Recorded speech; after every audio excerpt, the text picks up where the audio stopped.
Hoy vamos a meternos de lleno en uno de los artículos más influyentes sobre cómo funcionan las organizaciones, el trabajo de John W. Mayer y Brian Rowan de 1977, un análisis que, de verdad, cambió las reglas del juego y nuestra forma de entender por qué las empresas, las escuelas o los hospitales son como son. Para quien quiera entender sus conceptos claves sin tener que leer el paper entero, este es el sitio. Vamos a empezar con el gran enigma que plantea el artículo, una pregunta que seguro que nos resulta familiar a todos. Por un lado tenemos el plan formal, ¿no? Ese organigrama tan bonito colgado en la pared, con sus líneas claras, sus jerarquías perfectas. Y por otro, bueno, la realidad del día a día, caótica, impredecible, mucho más desordenada. Mayer y Rowan se propusieron resolver este misterio. Y es que esta imagen lo clava, ¿verdad? El plan oficial habla de jerarquías y procedimientos súper racionales, pero la realidad está hecha de redes informales, de reglas que se adaptan sobre la marcha y de atajos para que el trabajo simplemente salga adelante. Esta brecha es justo el punto de partida de toda su teoría. Para descifrar su argumento vamos a seguir esta hoja de ruta. Primero planteamos el puzzle, después desmontamos la respuesta de siempre, la tradicional, para dar paso a su revolucionaria teoría de la legitimidad. Veremos cómo la ceremonia es clave para sobrevivir y al final desvelaremos qué es eso del arte del desacoplamiento. Empecemos por la idea que Mayer y Rowan vinieron a poner patas arriba. Durante décadas, la explicación de por qué existen las estructuras formales se resumía en una palabra mágica: eficiencia. Era la única respuesta que parecía tener sentido. Esta es la visión clásica, la que viene sobre todo de Max Weber. La idea era que una organización debía funcionar como una máquina, perfectamente engrasada, diseñada para ser lo más productiva posible. Cada pieza, cada departamento, cada regla, todo tenía una única función: optimizar el rendimiento. Pero claro, aquí es donde la cosa no cuadraba. Si las estructuras formales fueran solo herramientas para la eficiencia, ¿por qué en la práctica muchas veces se ignoran o se buscan atajos? Este modelo no podía explicar la caótica realidad que todos vemos, dejando un interrogante enorme en el aire. Y aquí es donde llega el giro de guión de Mayer y Rowan. Propusieron una idea que era totalmente rompedora. Las organizaciones adoptan muchas de sus estructuras no para ser más eficientes, sino para parecer legítimas a los ojos de la sociedad. Esta cita es literalmente la madre del cordero de su argumento.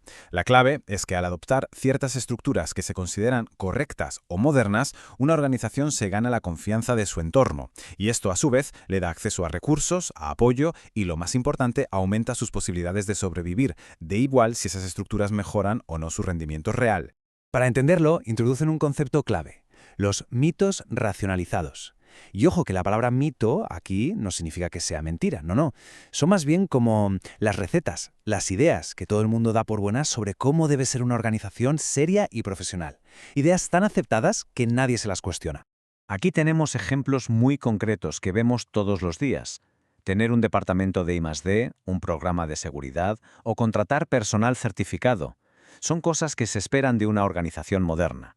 Se adoptan porque proyectan una imagen de racionalidad, de competencia, y eso genera confianza en clientes, inversores o reguladores. Pasemos a ver cómo se desarrolla esto. Si la clave es la legitimidad, entonces la supervivencia depende menos de la eficiencia real y más de realizar las ceremonias adecuadas, es decir, de adoptar y enseñar al mundo estas estructuras míticas. A este proceso lo llaman isomorfismo. Es una palabra un poco rara, pero la idea es sencilla. Las organizaciones, como si fueran camaleones, se adaptan a su entorno para ser aceptadas. Un hospital se parece a otros hospitales, una universidad a otras universidades. Y no solo por razones técnicas, sino para encajar en el molde de lo que todos consideramos que es un hospital o una universidad. Este primer diagrama del artículo es genial para entenderlo. Fijaos, muestra dos caminos distintos que llevan a la estructura formal de una empresa. Por un lado, abajo, tenemos lo de siempre: las demandas técnicas, la búsqueda de eficiencia pura. Pero por otro, y aquí está la clave, mirad el camino de arriba, la enorme presión del entorno, de estos mitos sociales.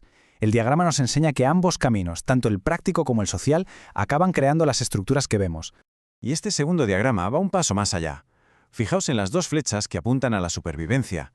La de abajo es la que ya conocemos, la eficiencia. Pero la de arriba nos muestra un camino diferente y a menudo más poderoso.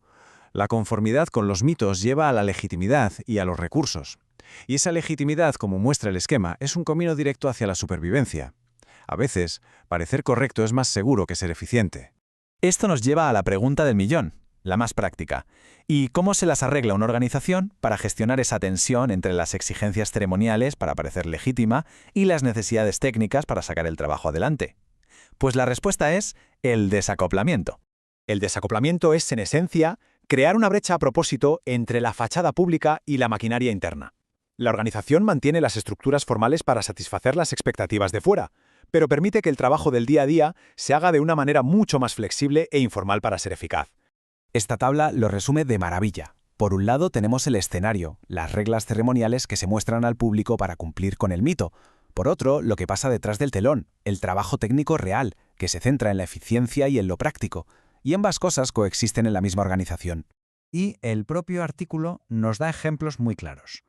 Contratar a un premio Nobel da un prestigio enorme. Es una gran ceremonia, pero la enseñanza del día a día, el trabajo técnico, sigue funcionando por otro lado. Lo mismo ocurre con el hospital que compra tecnología punta por su reputación o la empresa que crea un departamento para cumplir con la normativa. La estructura formal está ahí, pero está desacoplada de la actividad real. Y con esto cerramos este análisis, que nos deja una pregunta final para darle una vuelta.